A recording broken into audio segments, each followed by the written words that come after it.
Bismillahirrahmanirrahim. Assalamu alaikum, dear students. I am Saima Shahid. I welcome you all for the first lecture of mathematics for class 10th. Dear students, today we are going to start the unit number 1 of the quadratic equation. In today's lecture, you are going to be learnt about the definition of quadratic equation, also about the pure quadratic equation, and in the end we will see that how many methods are there for solving a quadratic equation, and then we will discuss the method of factorization. Students, quadratic equation is an equation in which the variable have the maximum power equals to 2. So we can say that an equation which contains the square of the unknown variable quantity but no higher power is called a quadratic equation or equation of second degree. Now we will discuss the general form of the quadratic equation. Here in front of you, the general form of the quadratic equation is written, and that is ax square plus bx plus c equals to 0. And also the two conditions are written here. It is written that a is not equal to 0 and a, b, c are the real numbers. Students, here x is called the variable of that equation, and a is called the coefficient of x square, b is called the coefficient of x, and c is the constant term. Now we will see an example. See, x square minus 7x plus 6 equals to 0. It is an example of a quadratic equation.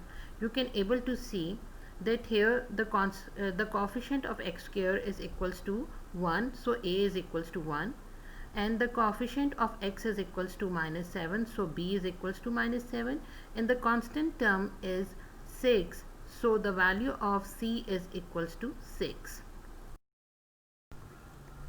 Students, now we will move to the new definition, that is called pure quadratic equation. Here it is written that if b is equals to 0 in a quadratic equation ax square plus bx plus c equals to 0, then it is called a pure quadratic equation. I will explain it with the help of an example. Here students, an example is written in front of you, and you can able to see that x square plus 16 is equals to 0. Now if I will write it down, the coefficient of this equation, then a is equals to 1 here. The term of x is missing, so we will write it down, b is equals to 0, and the constant term c is equals to 16. So as you can see here that b is equals to 0, so that's why this equation is called a pure quadratic equation. And the same thing we are saying in the definition, that if b is equals to 0 in a quadratic equation ax square plus bx plus c equals to 0, then it is called a pure quadratic equation. Now we will see another example. Look at this, 4x square equals to 7. This is also a pure quadratic equation. Why? Because a is equals to 4 here, b is equals to 0, and c is equals to minus 7. Now students, you can see here I write it down, c is equals to minus 7. Why? You can able to see that before writing the coefficient we will write it down our given equation in the journal form. So when we shifted the 7 on the other side of equality, so c becomes minus 7. The journal form of the quadratic equation ax square plus bx plus c equals to 0 is written in front of you. Students, you observed a one point here, that whenever we write it down our general form of the quadratic equation, then we always write it down a condition with it, and that is a is not equal to 0. Why that a is not equal to 0? For this, let's check. If a is equals to 0 in a quadratic equation ax square plus bx plus c equals to 0, then what happened? Then the given quadratic equation will be reduced to a linear equation bx plus c equals to 0, because when a is equals to 0, then 0 multiplied with x square, answer will be 0, and our term which contains the square sign will be vanished, and we are left with only bx plus c equals to 0, which is an linear equation. Now look at an example in front of you. Here you can see 2x plus 1 equals to 0. As you can see that the term of x square is missing, so we write it down. A is equals to 0 here, b is equals to 2, and c is equals to 1. So it is a simple linear equation and it is not a quadratic equation. Now we start exercise 1.1. Question number 1 is write the following equation in standard form and point out the pure quadratic equation. I took the first part, x plus 7 into x minus 3, which is equals to minus 7. So now we start the solution of this question. For the solution, students, what you have to do, you have to expand the expressions x plus 7 into x minus 3. So first you have to multiply x with x minus 3, and then you have to multiply 7 with the x minus 3, and so our equation becomes x into x minus 3 plus 7 into x minus 3 equals to minus 7. After multiplying x with x minus 3, we get x square minus 3x, and after multiplying 7 with x minus 3, we get 7x minus 21, and it's equals to minus 7. Now we will solve the like terms. So we get x square plus 4x minus 21 plus 7 equals to 0. Plus 7 is shifted from the other side of equality sign. So when it will be shifted here, it becomes positive 7 from minus 7. Now students, our equation is x square plus 4x minus 14 equals to 0. Now what you have to do, that compare your answer with the standard form of the quadratic equation.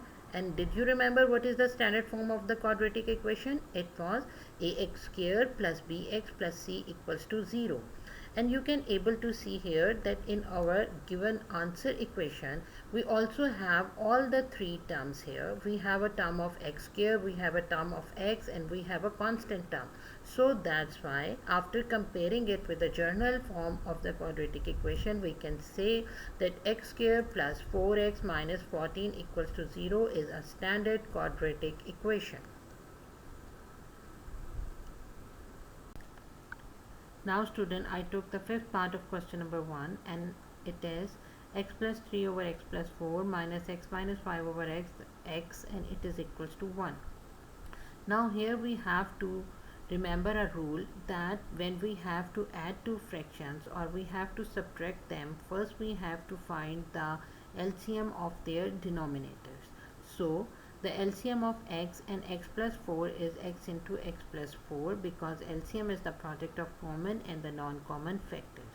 So now students, here you know that x into x plus 4, the denominator is the LCM of x and x plus 4, and for the numerator what we have to do, that first we will compare the LCM with the denominator of the first fraction. We can find there that x plus 4 are both common there, and we are left with x. So we multiplied x with x plus 3, and then we compare the LCM with the denominator of second fraction, and we find that x and both have x common in it. So we left with x plus 4, and then x plus 4 is going to be multiplied with x minus 5. Further students, we shifted x into x plus 4, our denominator, on the other side of equality sign, and we multiplied x with x plus 3, and we multiplied x plus 4 with x minus 5, and we get the equation in this form, that x square plus 3x minus x square minus 5x plus 4x plus 20, that is equals to x into x plus 4. Further we simplify them. We have to simplify their like terms, and after simplified it, we get 4x plus 20 equals to x square plus 4x. Now we further simplify it, and we get x square plus 4x minus 20 equals to 0. We add the like terms, so plus 4x minus 4x give us answer equals to 0. So the quadratic equation becomes x square minus 20 equals to 0. Now students, we will going to write down the coefficient of this quadratic equation. So we will get a is equals to 1 here. As you can see, the term of x is missing now, so b is equals to 0, and the c is equals to minus 20.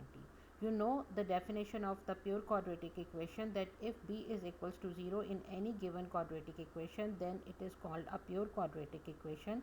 So here we can see that b is equals to 0. So x square minus 20 equals to 0 is a pure quadratic equation. Now students, we are going to study about the method for the solution of quadratic equation. There are three methods for solving any given quadratic equation. One is called the factorization method, one is completing square method, and one with the help of the quadratic formula. Today in our lecture we are going to see about the method of factorization. For solving any given quadratic equation, the method which we usually use is called a midterm breaking.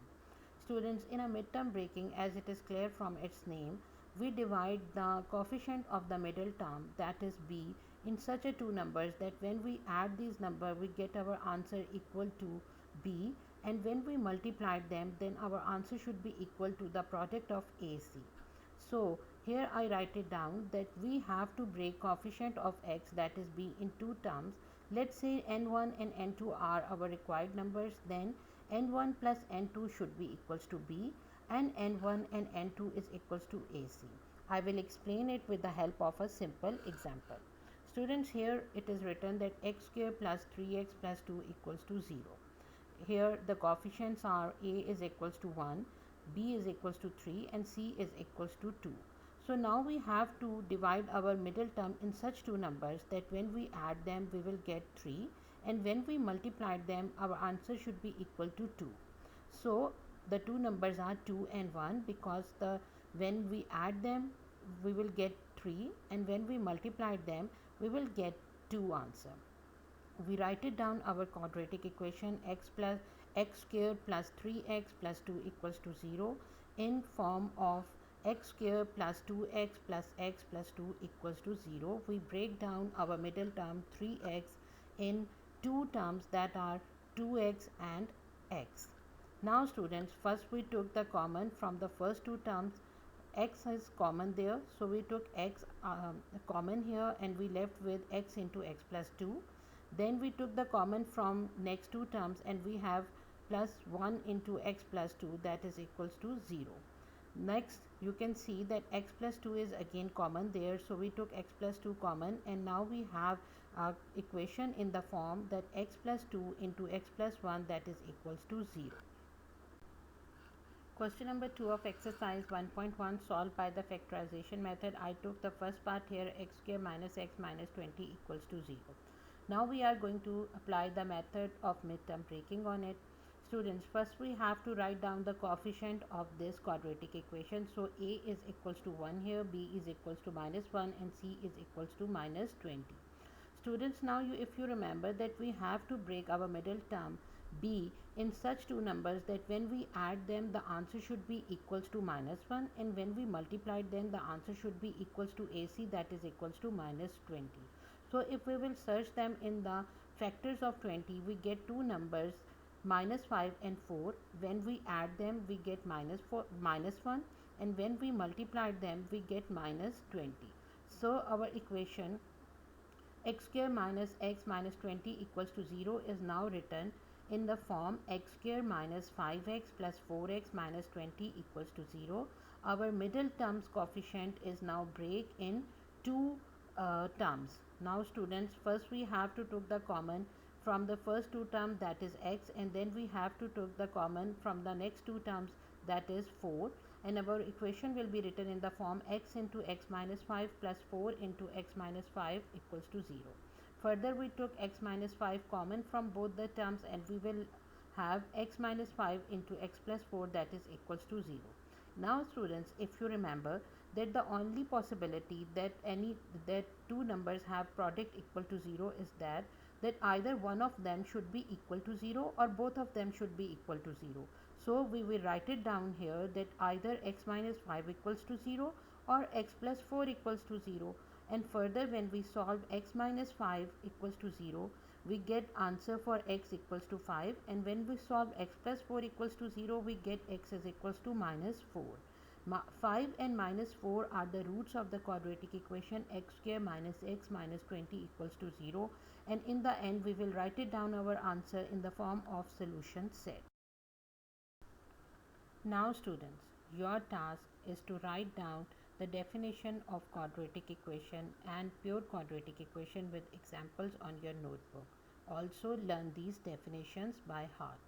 Students, you also have to complete the question number 1 and 2 of exercise 1.1. Dear students, I hope today's lecture is helpful for you. If you have any questions regarding today's lecture, you may write in comment box. Thank you. Allah Hafiz.